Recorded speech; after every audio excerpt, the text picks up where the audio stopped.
أعوذ بالله من الشيطان الرجيم بسم الله الرحمن الرحيم السلام عليكم ورحمة الله وبركاته الحمد لله رب العالمين الحمد لله وكفى والنبي المصطفى صلى الله عليه وسلم وعلى آله وصحبه واقتفى أشهد أن لا إله إلا الله وأشهد أن محمدا عبده ورسوله اللهم صل على محمد وعلى آل محمد رب اشرح لي صدري ويسر لي أمري واحلل عقدة من لساني يفقهوا قولي أما بعد. Tuan-tuan, puan-puan, sedang pendengar, sedang penonton, hadirin hadirat, ibu-ibu, ayah-ayah dan Allah Subhanahu wa taala sekalian. Alhamdulillah, kita mengatur kesyukuran kepada Allah Subhanahu wa taala kerana pada tengah hari ini dapat dipertemukan kita lagi. Saya kira ini merupakan pertemuan terakhir kita pada bulan ini dan pada tahun ini, tahun 2020. Hari dah 30 hari bulan 12. Esok tinggal satu hari lagi. Lusa kita dah masuk pada tahun yang barulah, insya-Allah. Jadi tuan-tuan dan puan-puan, hadirin hadirat, muslimin muslimat dan Allah Subhanahu wa taala sekalian, walaupun akan berakhirnya tahun 2020, tapi insya-Allah silsilah kuliah online Ajuran Akademi Tabawi ini insya-Allah tidak akan habis setakat tahun ini, dan insya-Allah kita akan sambung lagi pada tahun-tahun yang akan datang, dan kita akan buat penambahbaikan insya-Allah. Jadi kesempatan yang ada di tengah hari ini, insya-Allah saya nak menyambung apa yang kita sebut pada pertemuan yang lalu berkaitan dengan satu hadis Nabi sallallahu alaihi wasallam yang berbunyi, al-mujahidu man jahada nafsahu fillahi. Al-mujahidu man jahada nafsahu fillahi. Al-mujahidu man jahada nafsahu fillahi. Atau kama qala Rasulullah sallallahu alaihi wasallam. Di mana hadis Nabi sallallahu alaihi wasallam yang menceritakan berkaitan dengan mujahidun li nafsih, macam mana kita nak melawan, nak berjihad melawan kita kata hawa nafsu kita. Hadis Nabi sallallahu alaihi wasallam memberi satu motivasi kepada kita, satu rangsangan dan dorongan kepada kita yang bermaksud al-mujahid, orang yang dikatakan mujahid, orang yang kita berjihad dengan Allah Subhanahu wa taala yang sejati adalah man jahada nafsahu fillahi, adalah orang yang berjihad melawan hawa nafsunya kerana Allah Subhanahu wa taala.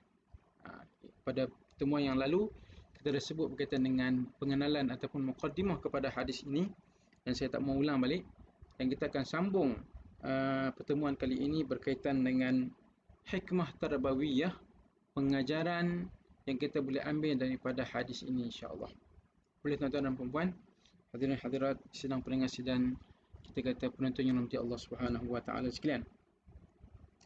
Okey, kita tengok hikmah yang pertama, hikmah tarbawiyah yang disebut oleh pengarang yang kita gunakan seperti biasa, kitab Arba'in Tarbawiyah, 40 hadis berkaitan dengan tarbiyah, bagaimana kita nak mendidik jiwa kita, hati kita ini untuk sama-sama dekat kepada Allah Subhanahu wa taala, insya-Allah.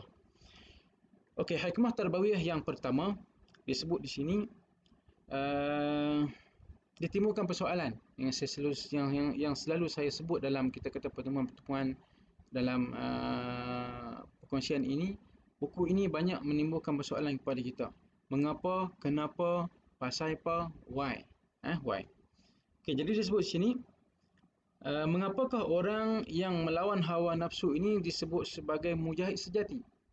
Nabi sebut al-mujahid.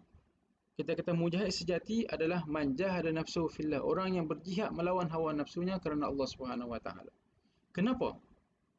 Kenapa orang yang melawan hawa nafsu ini disebutkan sebagai mujahid sejati? Kenapa? Mesti ada sebab. Kenapa Nabi SAW menyebut al-mujahid, orang kita kata mujahid sejati itu adalah orang yang melawan hawa nafsu. Kenapa? Okay, yang pertama dia bagi jawapan di sini. Kerana apapun bentuk jihad di jalan Allah Subhanahu wa taala, seperti disebut jihad qitali, jihad da'wi, jihad iqtisadi, jihad siasi, tidak dapat menandingi dengan baik kecuali setelah menegakkan jihad nafs ataupun perang terhadap hawa nafsu untuk diri sendiri. Disebut di sini. Kenapa? Kerana kita kata apa pun bentuk jihad, semua jihad dalam kita kata peperangan yang kita sebut qitali, peperangan bertemu di antara Islam dengan musuh Islam, ataupun jihad dakwi, jihad dalam kita nak menyampaikan dakwah kepada orang ramai, ataupun jihad iqtisadi, jihad dari segi ekonomi, kan, untuk kita nak meninggikan iqtisad Islam, ekonomi Islam, nak memuliakan, memartabatkan ekonomi Islam, ataupun jihad siasi, jihad dalam bentuk kita kata politik, kan, tidak akan dapat kita kata mengatasi ataupun tidak akan dapat yang lebih baik kecuali setelah ia menegakkan ataupun kita kata bersungguh-sungguh dalam jihad an-nafsi, iaitu berperang dengan hawa nafsu dalam diri dia sendiri. Nampak? Jadi nak katakan bila orang dapat berjihad dengan hawa nafsunya, insya-Allah jihad qitali selesai, jihad iqtisadi pun boleh selesai, jihad siasi boleh selesai, jihad dakwi pun boleh selesai. Tapi belum tentu orang yang kita kata dia berjihad qitali, berjihad, berperang, pertemuan di antara Islam dengan Islam, tapi kalau dia kita kata tidak settle dari segi jihad nafsi, maka di situ boleh berlakunya kita kata penyakit-penyakit yang lain. Dalam peperangan nak kepada kemasyhuran, dalam peperangan nak kepada harta rampasan, dalam peperangan nak kepada orang menyebut-nyebut nama dan sebagainya. Begitu juga dengan kita kata jihad dakwi, jihad dan menyampaikan. Tapi kalau kita tak boleh nak melawan hawa nafsu diri sendiri, maka semasa kita menyampaikan dakwah dan sebagainya, situ ada macam-macam gangguan-gangguan yang boleh datang kepada kita. Sama juga kita pergi menyampaikan kepada orang dan orang terima dakwah kita, di situ ada unsur-unsur kadang-kadang demai.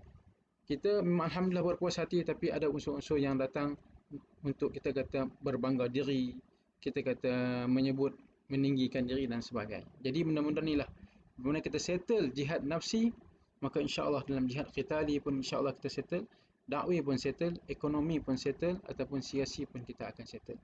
Sebab tu dia sebut sini, apa bentuk jihad yang kita sebutkan tadi, dia tidak akan sama, kan? Dan dia tidak akan mendapat mengatasi kecuali setelah kita menegakkan dahulu jihad nafsi dalam diri kita.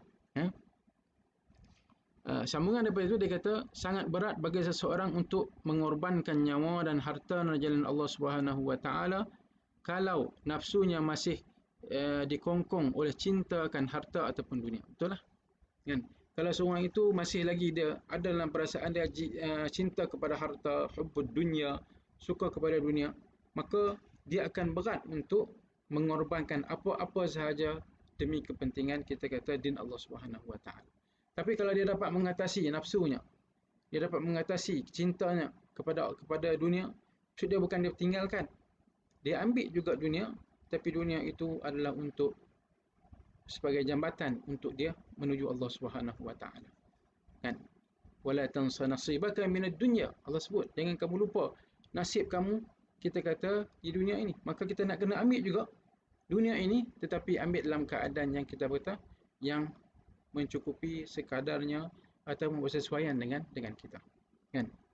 Kalau orang itu mungkin, kalau kita kata mungkin dia mampu untuk menjadi orang yang kaya, tapi kayanya itu kayanya seperti Sayyidina kita kata Abu Bakar, seperti Sayyidina Umar, seperti Sayyidina Uthman, seperti sahabat-sahabat dahulu. Kaya mereka, tapi kaya mereka itu merupakan satu jambatan untuk mereka terus masuk ke syurga Allah Subhanahu wa taala. Kan?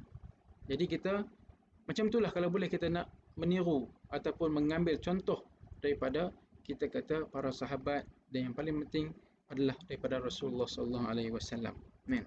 Jadi nak katakan di sini bahawa kena settle dulu jihad nafsi, barulah insya-Allah kita sanggup berkorban nyawa, harta dan sebagainya, maka kita akan mengambil kita kata sekadarnya berkaitan dengan dunia dan sebagainya. Disebut di sini mustahil bagi seorang untuk memperjuangkan ekonomi Islam sedangkan hidupnya bergantung pada sistem ribawi. Memanglah kalau dia hanya bergantung pada sistem ribawi, dia nak meninggalkan iqtisad Islami, tak boleh lah. Maka dia nak kena cari jalan bagaimana nak kita kata meninggikan kita kata ekonomi ataupun sistem kewangan Islam dan sebagainya. Tapi alhamdulillah tuan-tuan dan puan-puan, ibu-ibu, ayah-ayah, hadirin hadirat, muslimin muslimat yang dirahmati Allah Subhanahu wa taala sekalian, kita tengok hari ini alhamdulillah perkembangan daripada sistem kewangan Islam, sistem ekonomi Islam ini dah sangat kita kata baiklah, kan? Di mana dahulu kalau kita melihat perbankan Islam pun banyak kita kata bercampur dengan riba, ataupun kita kata gadaian juga bercampur dengan kita kata riba. Kemudian apa lagi? Segi pinjaman, pelaburan dan sebagainya. Tapi alhamdulillah hari ini boleh dikatakan semua bank dah ada kita kata kaunter-kaunter, kita kata sistem perbankan Islam dan sebagainya. Dan hari ini juga kita tengok sistem wakaf dimantapkan, sistem zakat juga dimantapkan. Jadi satu perkembangan yang baiklah bagi kita di Malaysia ini berkaitan dengan kita kata iqtisad Islami ataupun sistem kewangan Islam ataupun sistem ekonomi Islam itu sendiri, insya-Allah. Alhamdulillah. Dari situ insya-Allah kita akan buat lagi penambahbaikan sehingga insya-Allah satu hari satu ketika kita kata ekonomi Islam ini dipandang kita kata nilainya, mutunya sangat sangat baik berbanding sistem yang lain, insya-Allah. Dan hari ini pun dah ada sebenarnya pandangan-pandangan ataupun kajian-kajian yang kita kata mengiyakan sistem kewangan Islam, sistem ekonomi Islam, sistem yang terbaik dan sebagainya. Kan? Jadi kita nak kata di sini bahawa kita kembali pada tadi, mustahil kalau seorang itu dia duk buat sistem ribawi. Kan? Mustahil bagi dia untuk dia nak meninggikan ekonomi Islam dan sebagainya. Kan? Maksud dia masih sayang lagi sebab riba ni kita kata untungnya kita kata nampak besar lah. Kan? Tapi kalau sistem Islam dia ada kiraan-kiraan dan sebagainya. Kan? Saya ulang balik, mustahil bagi seorang untuk memperjuangkan ekonomi Islam sedangkan hidupnya bergantung pada sistem ribawi. Sulit rasanya bagi seseorang yang nafsunya masih kita kata cenderung kepada benda-benda yang syubhat ini untuk kita sama-sama memperjuangkan kita kata sama ada sistem ekonomi Islam, sistem politik Islam ataupun sebagainya. Kalau dia masih lagi ada keraguan, kita kata ketidakpercayaan ataupun tidak keyakinan kepada sistem Islam sama ada ekonomi ke politik dan sebagainya, memang sulit dan sukar. Tapi kalau orang itu yakin, inilah yang kita boleh perjuangkan setakat ini sistem kewangan Islam, walaupun di sana memang ada sedikit percampuran dan sebagainya, maka kita buat sistem itu dan dia merupakan sistem yang hampir kepada sistem kewangan Islam yang sebenarnya. Ataupun ia merupakan sistem politik Islam yang sebenar-benarnya. Nak kata buat 100% untuk kita nak sampai 100% itu agak sukar sebenarnya. Kenapa? Kerana kita dah dipegang oleh sistem yang dahulu dan sistem dahulu dah kita kata memegang dari segi kita kata akta dan sebagainya. Kan? Wallahualam, kan? Mungkin saya salah, mungkin juga ada benarnya. Kita boleh kita kata berkongsi dan sebagainya. Tapi nak katakan bila mana seseorang itu masih ada keraguan, masih ada ketidakkeyakinan dalam diri dia berkaitan dengan sistem Islam, maka memang sukarlah untuk orang itu untuk melaksanakan sistem Islam yang sebenarnya, insya-Allah. Kan? Jadi sudah semestinya bila semua bentuk jihad untuk diawali dengan jihad an-nafsi, kerana seorang yang melakukan jihad nafsi itu adalah mujahid sejati. Jadi bila mana dia dapat menyelesaikan, mensettlekan, minta maaf campur sikit. Kita kata mensettlekan, kita kata jihad an-nafsi, jihad melawan nafsu ni, sanggup berkorban, sanggup kita kata berusaha, sanggup segalanya ni untuk melawan nafsunya, insya-Allah. Bila mana kita nak melakukan satu sistem, sama ada sistem apa saja Islam ni, kewangan ke, ekonomi ke, dakwah ke dan sebagainya, maka insya-Allah hatinya insya-Allah dia akan terbuka dan dia akan kita kata menerima sistem Islam itu sendiri. Tapi sekiranya masih tidak ada keyakinan, tidak kita kata benda-benda yang keraguan dan sebagainya, maka di situ agak sukarlah. Dan bagi kita sebagai umat Islam, kita nak kena yakin dengan sistem yang Islam telah tetapkan. Walaupun di sana ada cacat celah, kan? Tapi kita yakin sistem ini sistem yang terbaik. Kan? Kalau kita melihat sistem yang ada, sistem kita kata yang direkod oleh manusia ini bukannya perfect. Dia ada benda-benda yang kita kata yang tak betul dan sebagainya. Kan?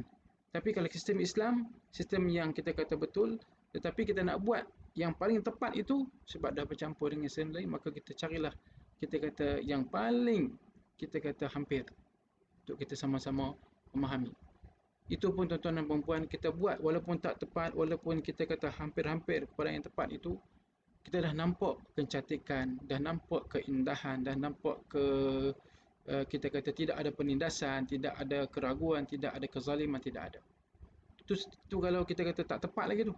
Apabila kalau kita boleh melaksanakan dengan tepat, saya yakin dan percaya insya-Allah di sana semua Islam ke bukan Islam ke, semua agama akan melihat satu sistem Islam yang kita kata memang sempurna dan sebagainya insya-Allah.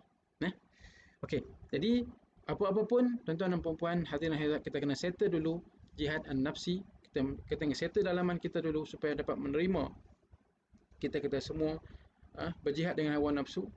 Di segi kita kata nak memahami Islam, nak memahami ekonomi Islam, politik Islam, nak memahami bagaimana nak bermuamalah dengan orang bukan Islam, nak memahami bagaimana kita nak berdakwah sesama Islam dan juga sesama bukan Islam, kan, dan sebagainya. Jadi ini satu benda yang memang nak kena sentiasa kita belajar, nak kena sentiasa kita perbaiki, nak kena sentiasa kita buat penambahbaikan dan sebagainya insya-Allah. Okey. Itu yang pertama. Mengapakah orang yang dikatakan melawan hawa nafsu ini disebut sebagai mujahid sejati? Kerana apa? Kerana dia ini mampu melawan, mampu berjihad dengan kita kata musuh yang utama yang ada dalam diri dia. Kalau dia settle lah ni, musuh yang kita kata yang lain yang berada di depan mata dia dapat melihat, insya-Allah di situ dapat diselesaikan dengan cara yang baik insya-Allah. Okey, itu yang pertama. Kemudian yang kedua, hikmah tarbawiyah. Mengapakah orang yang melawan hawa nafsu disebut sebagai mujahid sejati? Kerana seseorang yang terjun dalam berbagai medan jihad, sedangkan jihad nafsi belum sepenuhnya ia lakukan, maka seringkali ia menyimpang dari arah jihad itu, dari perjuangan membela Allah Subhanahu Wa Taala menuju perjuangan mewujudkan keinginan nafsu dan kita kata kepentingan peribadi. Tadi kita sebut. Kerana apa tuan-tuan dan puan-puan? Bila mana orang itu dia berjihad melawan hawa nafsu disebutkan sebagai mujahid sejati, kerana apa? Sekiranya seorang itu dia terjun dalam berbagai-bagai medan jihad. Kan?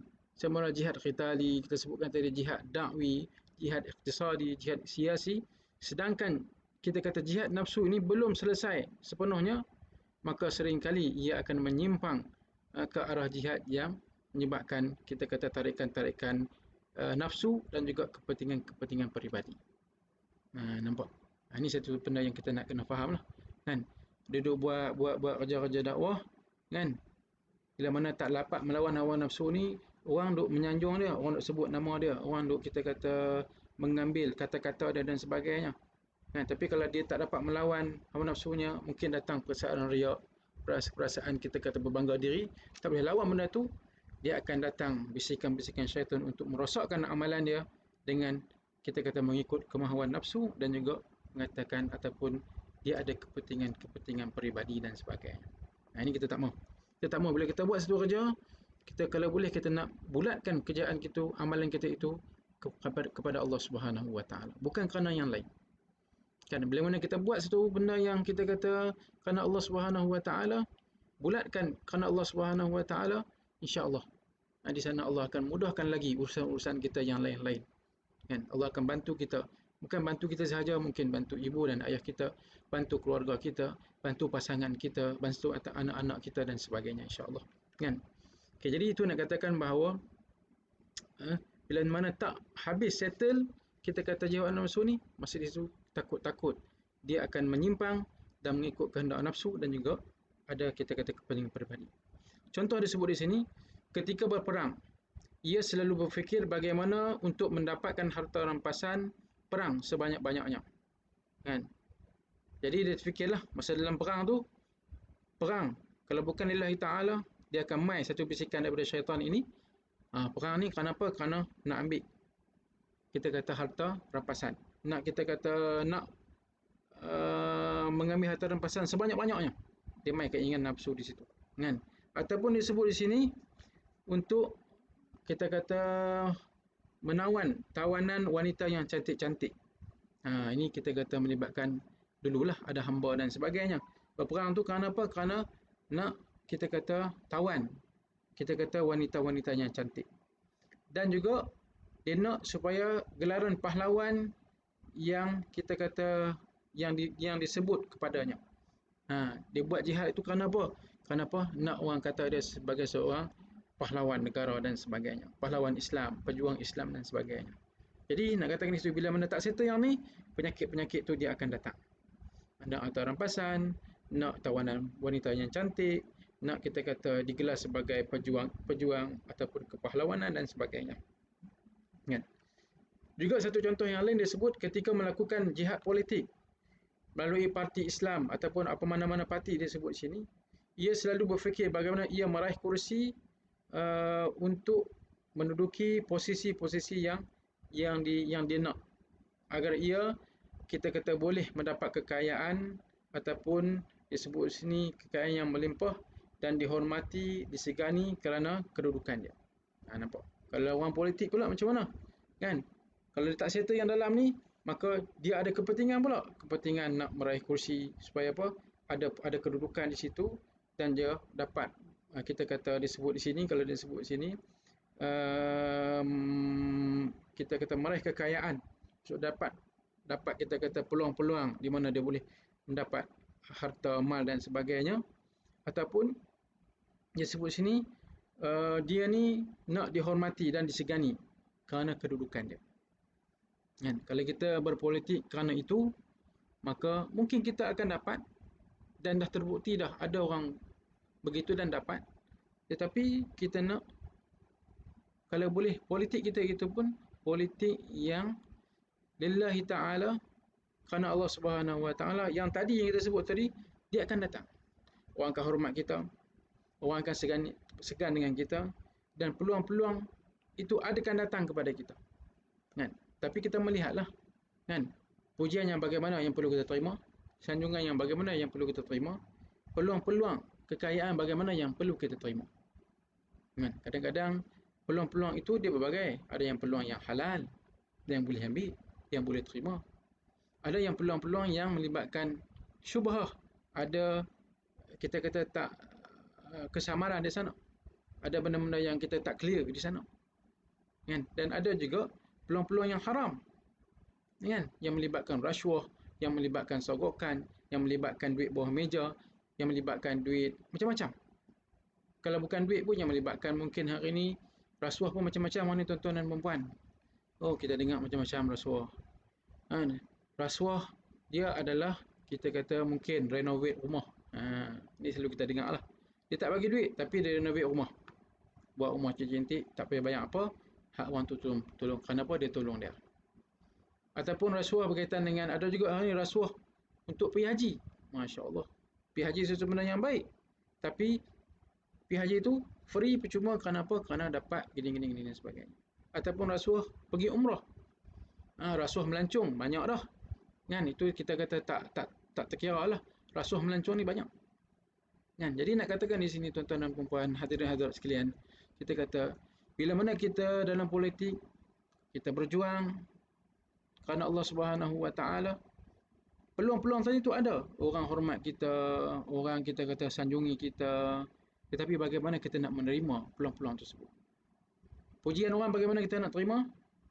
Kan? Sanjungan orang bagaimana kita nak terima? Peluang-peluang kekayaan bagaimana yang kita boleh terima? Sama ada yang halal, yang syubhah ataupun yang haram. Semuanya ada. Kan? Bukan kata tak ada langsung. Saya yakin dan yang dah percaya peluang-peluang itu ada kepada orang yang ada kedudukan, sama ada dalam negeri ataupun dalam negara dan sebagainya. Tapi bagaimana kita kata menguruskan peluang-peluang itu supaya peluang-peluang itu peluang yang kita kata tadi dipandu dengan al-jihad bin nafsi, jihad dengan nafsu. Dengan jihad dengan nafsu dulu. Itu satu benda yang kita kata perlu untuk kita memahami sama-sama lah, insya-Allah. Walaupun kita ni bukan orang politik, tapi mungkin wallahu alam satu hari, satu ketika, satu masa, wallahu alam kita tak tahu. Mungkin sekarang tidak, tapi mungkin lagi 3, 4 tahun, 5, 6 tahun, 10 tahun kita juga termasuk dalam golongan-golongan orang yang kita kata politik dan sebagainya. Tapi bila kita ada satu prinsip jihad bin nafsi ini, insya-Allah ia akan dapat mengawal. Walaupun datang bagaimana peluang-peluang dan sebagainya, insya-Allah. Okey. Sambungan sikit lagi dia kata di sini, hanya orang-orang yang dapat bertahan di jalan Allah dan tetap istiqamah memperjuangkan nilai agama meskipun memerlukan pengorbanan yang sangat besar, merekalah mereka lah yang layak dikategorikan sebagai mujahid nafsi. Bila mana orang itu dia dapat memegang kepada jihad nafsi ini, kan, dia pegang sungguh-sungguh, dia jaga sungguh-sungguh, maka inilah dikatakan mujahid sejati. Al-mujahid, sebenarnya mujahid sejati. Sebab apa? Sebab dia tahu kedudukan politik dia ini bukan kedudukan politik ada kepentingan, bukan kedudukan politik yang melibatkan mengikut nafsu dunia atau mengikut nafsu ataupun kita kata tuntutan dunia sahaja, tapi ia melibatkan kita kata dunia dan juga di akhirat bila mana bertemu Allah Subhanahu Wa Taala nanti. Okay, tuan-tuan dan puan, itu yang kedua, tuan-tuan dan puan. Mengapakah kita kata orang yang melawan hawa nafsu ini disebutkan sebagai mujahid sejati? Kerana bila mana dia faham kita kata konsep jihad nafsi ini, maka insya-Allah dia tidak akan melencong diri dia daripada jalan yang sebenarnya, dan dia tidak akan ditarik oleh keinginan-keinginan nafsu dan juga tidak ada kepentingan-kepentingan peribadi kepada diri dia, insya-Allah. Kan? Wallahu a'lam. Dan itu yang kita rasa perlu untuk kita sebut dan kita sampaikan pada hari ini, insya-Allah. Okey, tuan-tuan dan puan-puan, hadirin hadirat muslimin muslimat yang dirahmati Allah Subhanahu Wa Taala sekalian. Itu perkara yang kedua. Perkara yang ketiga, jawapan kepada mengapakah orang yang melawan hawa nafsu ini disebut sebagai mujahid sejati. Okey, orang yang melawan hawa nafsunya layak disebut mujahid sejati kerana nafsu manusia seringkali dijadikan oleh syaitan sebagai alat untuk menyesatkan dan menjerumuskan dia dalam kemaksiatan dan kekufuran. Sehingga bila seseorang telah berhasil merealisasikan taqwa nafs, maksudnya kita jaga nafsu dia, setelah sekian lama melakukan mujahid nafsi, maka syaitan tidak akan terdaya menggoda dan menyesatkannya. Okey, perkara yang ketiga ini, kenapa? Kerana apa? Kerana orang yang sentiasa melawan hawa nafsu ini, dia dapat mengekang diri dia daripada ajakan-ajakan dan bisikan-bisikan syaitan. Bila mana dia dapat mengekang, dapat kita kata menahan, dapat memandu nafsunya ini, maka ia layak menjadi al-mujahid, iaitu mujahid sejati. Ataupun layak baginya untuk dipanggil dia sebagai mujahid. Kenapa? Kerana dia dapat kita kata mengekang ajakan-ajakan bisikan-bisikan syaitan, dan juga dia dapat menghalang daripada terjerumus kepada kita kata ajakan-ajakan nafsu, kan? Dan dia juga dapat kita kata memandu nafsunya ini dengan panduan yang betul, dengan panduan yang benar. Dan semua dalam diri kita mesti, dan saya rasa tak ada orang yang dalam hidup dia dalam diri dia tidak ada nafsu. Semua orang ada nafsu. Kan? Nafsu makan, nafsu minum, nafsu keinginan kita kata berkahwin, nafsu keinginan kepada harta, nafsu keinginan kepada kita kata rumah yang besar, nafsu keinginan kepada kita kata kemewahan, nafsu. Tapi bagaimana kita nak mengurus, bagaimana kita nak memandu nafsu kita itu berada dalam acuan yang dibenarkan dalam Islam. Kan? Kekayaan kita, kekayaan yang bagaimana? Kekayaan yang tidak bercampur dengan perkara-perkara yang syubhah dan perkara-perkara yang haram. Dan kemasyhuran kita, kemasyhuran yang dapat mengawal diri kita daripada perasaan-perasaan riak, sombong, tinggi diri, rasa besar diri dan sebagainya. Kan? Apa lagi kita kata? Kita kata kesenangan kita, kesenangan dalam lingkup yang kita kata dibenarkan dalam Islam. Kan? Senang sampai kita kata, nak kata macam mana? Sampai menunjuk-nunjuk kepada orang. Kan? Apa yang abdal kita semua kita nak tunjuk. Itu satu benda yang tak boleh juga. Kalau kita melihat kepada kitab-kitab, orang yang dululah kita kalau mengaji, orang yang makan di dalam pinggan emas ataupun pinggan tembaga ni, kan, kita kata kalau orang miskin nampak, kan, orang miskin akan melihatlah pinggan emas, pinggan tembaga ni mahal. Jadi dia akan terguris di hati dia, mungkin depa orang makan hebat-hebat dan sebagainya, kan. Jadi kita hari ni kita nak kena jaga semua tu, kan. Hari ni memanglah apa-apa sikit kita nak cerita dalam media kita, Facebook kita, Instagram kita dan sebagainya, kan. Tapi walaupun bagaimanapun kita nak kena jagalah benda-benda tu. Kesenangan kita, kemewahan kita, kesusahan kita pun sama. Dalam kita menghadapi kesusahan, perlu berada kesusahan dalam acuan kita kata Islam. Kalau orang tu dia dalam kesusahan, dia tak ikut acuan Islam, habis.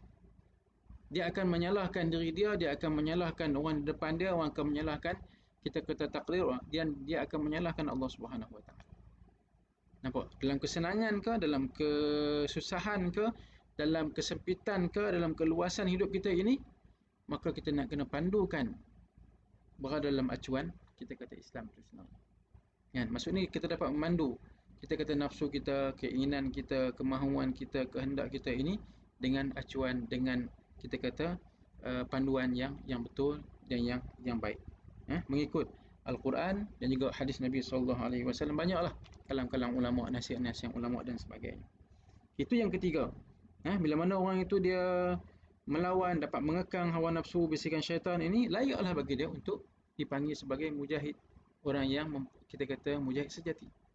Dan kita nak kena menjadi orang yang disebut sebagai mujahid sejati ini. Kenapa kita nak kena sentiasa mengekang, nak kena melawan bisikan-bisikan syaitan, hawa-hawa nafsu kita dan yang tidak baik dan sebagainya.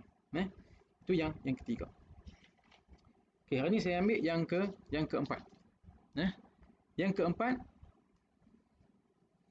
orang yang melawan hawa nafsu layak disebut mujahid sejati kerana nafsu adalah musuh yang datang dari dalam diri yang sangat sulit untuk kita atasi. Seperti seseorang yang mencuri barang saudaranya di dalam rumah. Tentu sangat kita kata sulit untuk disiasat dan sebagainya. Ada satu seorang penyair dia sebut berkaitan dengan perkara ini, dia kata maksudnya nafsuku selalu mengajakku berbuat yang membahayakan diriku, memperbanyakkan penyakit dan memperpapahkan penderitaanku. Bagaimana aku mampu menyiasati musuh apabila musuhku itu berada dalam tulang-tulang diriku? Hanya orang yang berhasil melawan hawa nafsu yang layak disebut sebagai mujahid sejati. Okey, disebut di sini orang yang melawan hawa nafsu ini layak disebut sebagai mujahid sejati. Kenapa? Kerana nafsu itu merupakan musuh yang ada dalam diri dia, yang memang payah untuk kita nak atasi. Payah bagaimanapun kita perlu atasi nafsu kita ini. Sebut tadi kita perlu pandu nafsu kita ini dengan panduan yang betul. Kita perlu pandu. Semua orang ada nafsu dan dia perlu pandu nafsunya dengan panduan yang betul. Disebut di sini perumpamaan. Dia kata seperti mana seorang yang mencuri barang saudaranya di dalam rumah sendiri. Kan? Mestilah sukar dan payah untuk nak kesan. Yang dalam rumah kita kan hilang barang. Jadi kita nak cari siapa yang curi dan sebagainya, satu benda yang susah lah. Macam kita tengoklah kalau kita biasa duduk di asrama kan. Dulu-dululah kalau kita yang dah besar, dulu kita duduk sekolah asrama dan sebagainya. Kalau di asrama ni kalau barang hilang ni memang payah nak jumpa. Hilang saja barang payah nak jumpa balik. Sebab hilang tu dalam kawasan, dalam rumah, dalam asrama. Nak cari itu satu benda yang payah lah. Kan? Jadi kita nak kaitkan dengan diri kita, kita nak melawan hawa nafsu ini dan hawa nafsu itu berada dalam diri kita. Kan? Kita nak tumbuk hawa nafsu, pergi. Kena pipi kita sakit. Nak tampak, kita tampak, kita yang sakit. Nak tibai kaki, kita yang sakit. Kan? Jadi nak katakan macam mana kita nak melawan hawa nafsu ini dengan kita nak kena memahami, kita baca, kita mendengar ataupun kita tengok kitab-kitab yang bagaimana nak menyucikan kita kata diri kita, hati kita ini supaya insya-Allah bila hati kita baik, anggota-anggota lain insya-Allah dia akan mengikut kebaikan-kebaikan tersebut. Tapi kalau hati kita tak baik, sakit, buruk, jahat, maka dia akan meresak kepada anggota-anggota kita juga untuk melakukan kejahatan, melakukan kerosakan dan sebagainya. Ya? Jadi itu nak katakan bahawa bila mana orang itu dapat mengekang hawa nafsunya yang ada dalam dirinya, maka layaklah bagi dia untuk dipanggil sebagai mujahid ataupun mujahid sejati tadi, insya-Allah. Kan? Okey, saya sambung lagi, ada lagi dua ya. Ada lagi dua insya-Allah. Kita baru 39 minit. Ada lagi dua. Okey, itu yang keempat 1 2 3 4. Yang kelima, mengapakah orang yang melawan hawa nafsu disebut sebagai mujahid sejati. Okay, orang yang melawan hawa nafsu disebut sebagai mujahid sejati kerana nafsu adalah musuh yang dicintai sekalipun dirindukan.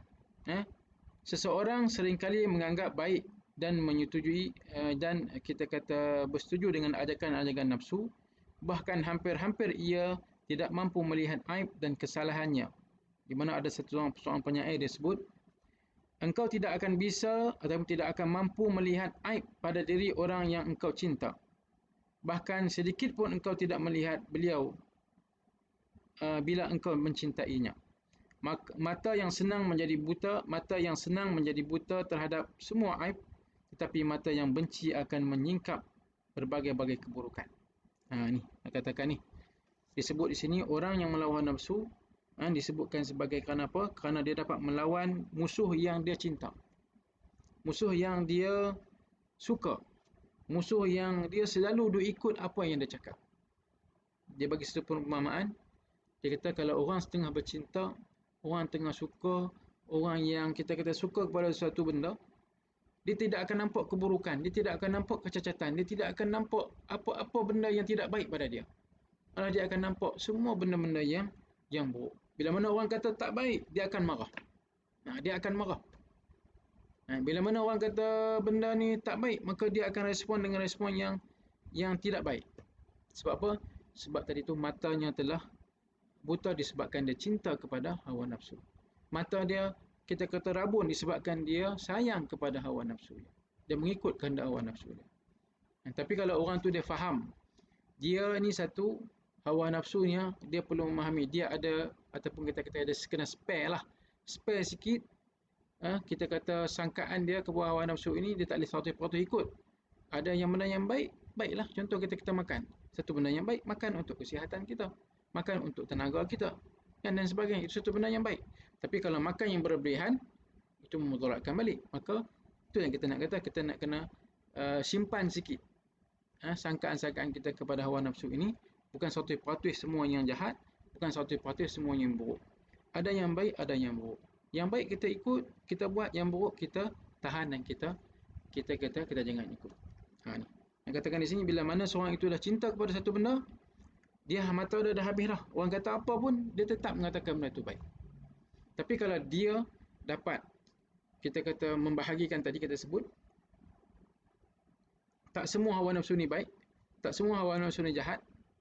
Ada masa-masa yang perlu kita ikut, ada yang perlu kita tak ikut. Maka di situ dia dapat mengawal diri dia, mengawal hawa nafsunya. Maka layak bagi dia disebut sebagai mujahid. Mujahid sejati. Yang disebut sebagai Nabi SAW, Al-Mujahid man jahada nafsahu fillah. Itu yang kelima. Yang terakhir tuan-tuan dan puan-puan, yang terakhir insya-Allah pada pertemuan kali ini, pada tahun ini 2020.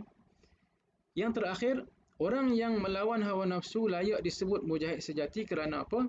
Kerana nafsu adalah musuh yang pantang undur, yang tidak pernah kalah, yang dia nafsu ini dia satu makhluk Allah Subhanahu Wa Taala yang kita kata payah nak mengaku, payah nak kita kata nak mengaku kalah. Kalau hari ni dia kalah tak apa, dia akan usaha lagi untuk buat, nak ajak dan sebagainya. Sebab di sana ada makhluk yang lain yang menumpang kepada hawa nafsu tadi itu syaitan. Okey, disebut kerana nafsu adalah musuh yang pantang mengundur. Ia terus maju sampai keinginannya dipenuhi. Kan? Dia terus maju dan usaha sehingga sampai cita-cita dan matlamatnya untuk dipenuhi. Jadi disebut di sini, sehingga seorang itu melaksanakan perkara-perkara yang tidak baik, perkara-perkara yang syubhah, perkara-perkara yang melibatkan sehingga perkara-perkara yang haram. Okey. Sehingga bila mana nafsu ini tidak ditundukkan, maka akan terjerumus seorang ke dalam maksiat dan kekufuran. Sehingga mana dia akan berusaha sehingga orang itu buat juga benda-benda yang tak baik ni. Buat juga sehingga berlakunya maksiat, berlakunya keingkaran, berlakunya kita kata kekufuran. Oleh kerana itulah mereka harus kita kata melawan hawa nafsu ini, dan bila melawan ini melayakkan mereka untuk mendapat gelaran mujahid sejati tadi itu. Jadi nak katakan di sini bahawa kita nak kena faham nafsu dia tidak pernah kita kata mengaku kalah dalam mengajak benda-benda yang tidak baik. Kerana apa? Makhluk Allah SWT nafsu ini dia dibantu oleh syaitan untuk uh, kita kata bukan dibantulah. Maksudnya nafsu ini ada dalam diri kita. Bila mana syaitan masuk, dia mendominasi nafsu dan dia mengajak ke arah benda-benda yang tidak baik. Dia menguasai nafsu dan dia mengajak kita ini untuk melakukan perkara-perkara kemungkaran, maksiat kepada dilarang oleh Allah Subhanahu Wa Taala. Kan? Nanti kita salahkan nafsu tak? Bukan. Nafsu itu tetap ada dalam diri kita. Semua orang ada nafsu, hatta haiwan pun ada nafsu. Kan? Tapi haiwan kita tak mau cerita lah, sebab itu makhluk yang lain. Tapi kita nak cerita kita, manusia ini. Bila Allah bagi nafsu, kan, yang kita perlu kawal, bila mana di sana Allah cipta pula syaitan yang boleh kita kata berkawan, menumpang nafsu ini untuk mengajak ke arah kemungkaran, kekufuran ini, maka kita nak kena sentiasa beringat. Sentiasa beringat bahawa bukan semuanya nafsu itu ajakan nafsu baik, bukan semua ajakan nafsu kita kata buruk, tapi kita perlu menilai kebaikan dan keburukan itu supaya tidak berlaku kemaksiatan dan kekufuran. Dan yang lebih besar adalah kita nak kena jaga keimanan kita kepada Allah Subhanahu Wa Taala. Kan, setakat kita kata, orang kata makan tak baca bismillah itu, kita lupa baca bismillah, tak baca bismillah itu mungkin bagi syaitan satu benda yang simple lah. Kan? Tapi dengan perkara simple tu, dia nak supaya orang itu tak ingat Allah, sehingga menyebabkan orang itu lupa terus kepada Allah, dan sehingga orang itu kufur dan melakukan perkara-perkara syirik kepada Allah Subhanahu Wa Taala. Itu yang paling besar matlamat syaitan. Bila dia masuk dalam nafsu, matlamat dia nak merosakkan keimanan. Bukan dia nak sangat kita kata tidur tak baca doa, kita makan tak baca doa, ataupun tak hormat orang tak sangat. Tapi dia nak yang ending dia tu, orang itu dia apa? Dia ini sama geng dengan dia, iaitu kufur, ingkar, tidak beriman kepada Allah Subhanahu Wa Taala. Tidak mengesahkan Allah, tidak mentauhidkan Allah, malah mensyirikkan Allah Subhanahu Wa Taala. Itu matlamat syaitan yang kita perlu tahu. Setakat kita sebut tadi, buat benda-benda kecil-kecil ni, dia satu benda simple lah bagi dia. Tapi dengan benda simple tu, menyebabkan orang itu dia lupa Allah, tinggal sehingga ke akhirnya dia melakukan maksiat yang besar, ataupun al-kabair, dosa-dosa besar, dan juga sehingga melakukan kita kata perkara-perkara yang boleh menyebabkan syirik dan kufur kepada Allah Subhanahu Wa Taala. Jadi sama-sama tuan-tuan dan puan-puan, kita sama-sama beringat supaya diri kita ini dipandu, ataupun kita memandu nafsu kita ini dengan panduan yang betul, panduan yang benar, supaya insya-Allah kita kata kita dapat menguasai, mendominasi kita kata nafsu kita dengan acuan, dengan jalan, dengan kita kata sibrah yang betul, sibrah Allah Subhanahu Wa Taala, insya-Allah. Jadi itu sedikit tuan-tuan dan puan-puan perkongsian kita pada tengah hari ini bagi tahun 2020, insya-Allah kita akan teruskan perkongsian ini mungkin dengan sedikit kelainan-kelainan dan sebagainya.